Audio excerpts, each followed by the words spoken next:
పేర్లు వెల్లడించినట్టు ఓటర్ల జాబితా నుంచి ఎందుకు తొలగించారు కారణాలు చెప్పండి అన్నటువంటి కాన్సెప్ట్ని ఇక్కడ కూడా హైలైట్ చేశారు. ఇకపోతే సురక్షితంగా అమరావతి అంటూ మరొక వార్తను హైలైట్ చేశారు. అవునా, రాజధాని అమరావతి మునిగిపోయిందా? 2 రోజుల పాటు కురిసిన వర్షాలకి ముంపును గురైందా? సోషల్ మీడియాతో పాటు జగన్ రోతపత్రికల దుష్ప్రచారం చేస్తున్నాయి.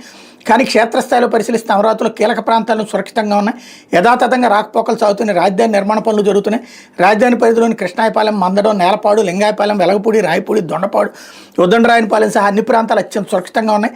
వర్షాలకు సాధారణంగా వచ్చే నీటి మడుగులు తప్ప మరింకేమీ లేవు.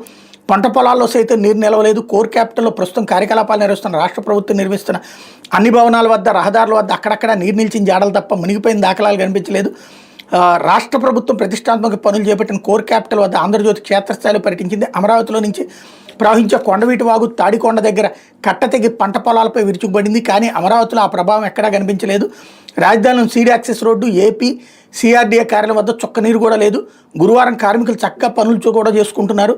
సిఆర్డీఏ భవనానికి ఎదురుగా నిర్మిస్తున్న 4 నిర్మాణాల వద్ద కూడా నీరు నిలవలేదు. నేలపాడు జంక్షన్లో నిర్మిస్తున్న ఎమ్మెల్యేలు, ఎమ్మెల్సీల భవన సముదాయం వద్ద కూడా చుక్క నీరు నిలవలేదు.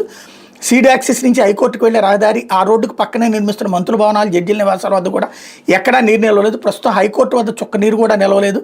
నేలపాడులో ఐకానిక్ హైకోర్టు జీఏడీ సెక్రటేరియట్ టవర్ల వద్ద కూడా వర్షపు నీటి ప్రభావం కనిపించలేదు. టవర్ 1, టవర్ 2ల వద్ద గండి పట్టడంతో పొలాల్లో నుంచి వచ్చే నీరు రాఫ్ట్ ఫౌండేషన్ ముంచేసింది.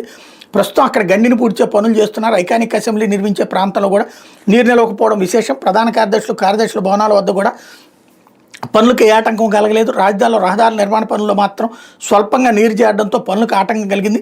హైకోర్టుకు వెళ్లే రోడ్డుపై ఒక్క చోట మాత్రం స్వల్పంగా నీరు నిలిచింది. రాకపోకలకు ఎలాంటి ఆటంకము వాటిల్లలేదు అన్నటువంటి వార్తని హైలైట్ చేశారు. అభిమానులు